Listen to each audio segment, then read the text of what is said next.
इस वीडियो में हम बात करने वाले हैं विटामिन ई के बेनिफिट्स के बारे में। एक नॉर्मल सा विटामिन ई हमारे शरीर के लिए किस तरह से जरूरी है, इसकी हम बात करेंगे और जानेंगे कि विटामिन ई को कैसे लिया जा सकता है, सप्लीमेंट की फॉर्म में या फिर और कौन कौन से ऐसे फूड्स हैं यानी नेचुरल सोर्सेज हैं जिनमें विटामिन ई की मात्रा सबसे ज्यादा पाई जाती है और किस तरह से यानी कितनी अमाउंट में विटामिन ई हमारे शरीर के लिए लाभकारी होगा। इसके साथ ही बात करेंगे कि किन लोगों को विटामिन ई सप्लीमेंट नहीं लेना चाहिए, ये भी जानना बेहद जरूरी है क्योंकि हर चीज के फायदे भी होते हैं और नुकसान भी। इसीलिए किसी भी चीज को लेने का सही तरीका और किन प्रॉब्लम्स में उस चीज को नहीं लेना चाहिए जानना भी हमारे लिए बेहद जरूरी होता है। तो चलिए शुरू करते हैं आज का वीडियो और जानते हैं इन सभी सवालों के जवाब। दोस्तों, विटामिन ई का नाम जब भी हमारे सामने आता है तब हम सभी ये सोचते हैं कि ये विटामिन बी और विटामिन की तरह ही है, लेकिन ये विटामिन बनता है 7 अलग अलग कंपाउंड से जिनको बोला जाता है अल्फा टोकोफेरॉल। और विटामिन ई के अंदर जो भी हेल्थ बेनिफिट्स छुपे होते हैं वो सभी हेल्थ बेनिफिट्स इन्हीं अल्फा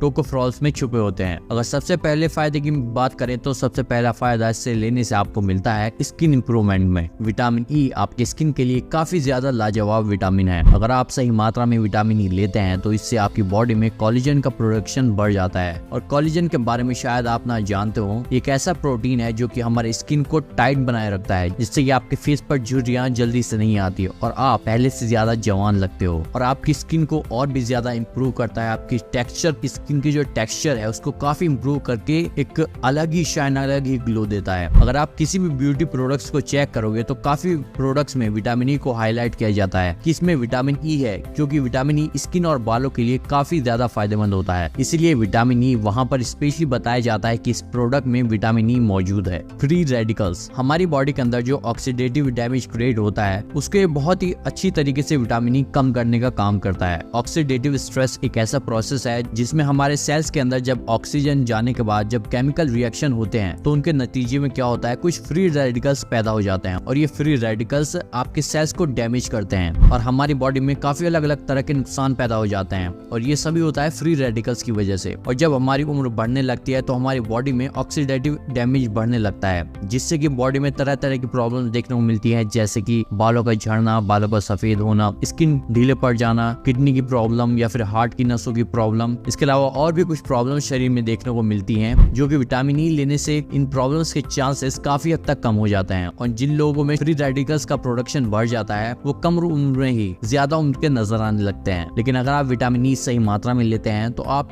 काफी यंग नजर आते हैं। फैटी लिवर, फैटी लिवर क्या होता है ये तो आप इसका नाम सुनकर ही समझ गए होंगे। ये एक ऐसी बीमारी है जिसमें आपके लीवर में फैट जमा होने लगता है, जिससे कि आपका लीवर कमजोर होने लगता है और परमानेंट डैमेज भी हो सकता है इसकी वजह से। लेकिन अगर आपके अंदर non alcoholic fatty liver disease है, यानी अगर आप शराब नहीं पीते हैं फिर भी आपको फैटी लिवर की प्रॉब्लम हो रही है, तब ऐसे में विटामिन ई लेने से काफी फायदा देखने को मिलता है, क्योंकि ये लीवर के अंदर जमा फैट को कम करने का काम करता है। हार्ट डिजीज, दोस्तों हमारे हार्ट में जो प्रॉब्लम्स पैदा होती है उनमें कुछ इंपॉर्टेंट फैक्टर्स होते हैं जो कि रिस्पॉन्सिबल होते हैं, जैसे कि आपके ब्लड में कोलेस्ट्रॉल का बढ़ जाना है और आपके ब्लड में ट्राइग्लिसराइड्स का बढ़ जाना, या फिर आपके ब्लड के अंदर ऑक्सीडेटिव स्ट्रेस की वजह से सख्ती आ जाना, या फिर नसों में ब्लॉकेज पैदा हो जाना। ये कुछ ऐसी चीजें हैं जो कि आपकी बॉडी के अंदर हार्ट प्रॉब्लम्स पैदा करने के लिए रिस्पॉन्सिबल होते हैं। और क्योंकि विटामिन ई आपकी बॉडी में ऑक्सीडेटिव स्ट्रेस को कम करता है और कोलेस्ट्रॉल को कम करता है, साथ ही ट्राइग्लिसराइड्स को कम करता है और आपके ब्लड शुगर को भी इम्प्रूव करता है, तो ओवरऑल विटामिन ई लेने से आपका हार्ट भी काफी अच्छी तरीके से काम करता है। हार्ट में काफी अलग अलग तरह की बीमारियां होने का खतरा भी कम हो जाता है। कॉग्निटिव फंक्शन, कॉग्निटिव फंक्शन का मतलब है चीजों को देखकर उसे माइंड के अंदर जो याद रखने की आपकी कैपेबिलिटी होती है उसको बोलता है कॉग्निटिव फंक्शन। तो विटामिन ई का इस्तेमाल करने से आपको कॉग्निटिव फंक्शन इंप्रूव होता है और आपकी मेमोरी इनहेंस होती है। और ओल्ड एज में एक बीमारी बढ़ने का खतरा बढ़ जाता है जिसे बोलते हैं अल्जाइमर डिजीज। इस बीमारी में ब्रेन कम काम करने लगता है, तो विटामिन ई अल्जाइमर डिजीज का खतरा भी कम कर देता है। अगर आप विटामिन ई रेगुलर बेस पर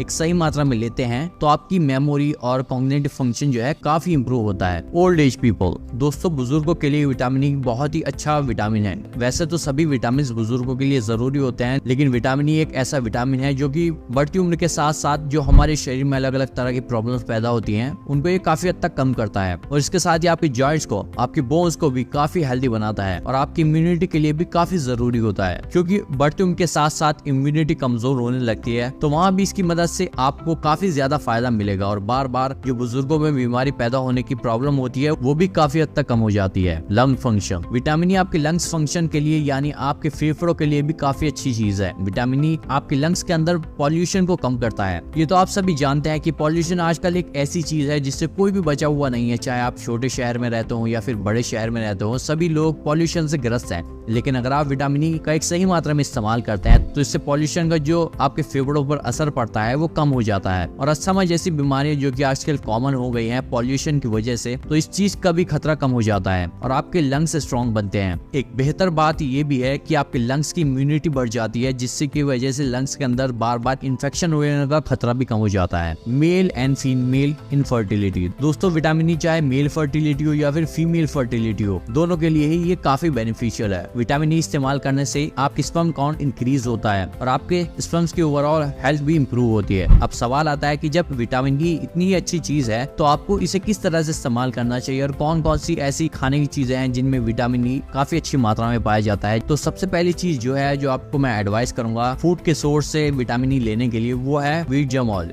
व्हीट जर्म ऑयल में आपको काफी अच्छी मात्रा में और काफी अच्छी क्वालिटी में विटामिन ई आपको मिल जाता है और अगर आप एक चम्मच व्हीट जर्म ऑयल लेते हैं तो इससे आपके दिन भर की जो शरीर में विटामिन ई की जरूरत है वो पूरी हो जाती है। इसके अलावा सनफ्लावर सीड्स ले सकते हैं आप, इसमें भी काफी अच्छी मात्रा में विटामिन ई मिल जाता है और अगर आप एक चम्मच सनफ्लावर सीड्स लेकर उसको रोस्ट करते हैं, रोस्ट उसको इस तरह से करना है कि उसमें घी ऑयल इस तरह कुछ नहीं डालना है, सूखा रोस्ट उसको आपको करना है और इसको आप रोज इस्तेमाल करें तो इससे भी आपको काफी अच्छी मात्रा में विटामिन ई मिल जाता है। नेक्स्ट है नट्स। नट्स की अगर बात करें तो बादाम और मूंगफली में काफी अच्छी मात्रा में विटामिन ई पाया जाता है, इसको भी आप अपनी डाइट में शामिल कर सकते हैं। और वेजिटेबल्स की अगर बात की जाए तो ब्रोकली, पालक और टमाटर, ये तीन ऐसी चीजें हैं जिसमें विटामिन ई काफी अच्छी मात्रा में होता है। इसके अलावा अगर फ्रूट्स में देखा जाए तो मैंगो, कीवी, एवोकाडो, ये तीनों ऐसे फ्रूट्स हैं जिनमें आपको सबसे ज्यादा विटामिन ई मिलता है, तो इन फ्रूट्स को भी आप इस्तेमाल कर सकते हैं। इन चीजों के साथ साथ अगर आप चाहें तो विटामिन ई के सप्लीमेंट्स भी ले सकते हैं। मार्केट में आपको काफी कंपनी के विटामिन ई कैप्सूल मिल जाते हैं, आप चाहें तो किसी भी अच्छी कंपनी का विटामिन ई ले सकते हैं। नॉर्मली 200 mg 400 mg के कैप्सूल आते हैं, हाई डोज के भी आते हैं, लेकिन आपको लेने की उन्हें जरूरत बिल्कुल भी नहीं है, वो हमारी शरीर के लिए थोड़े ज्यादा हो जाएंगे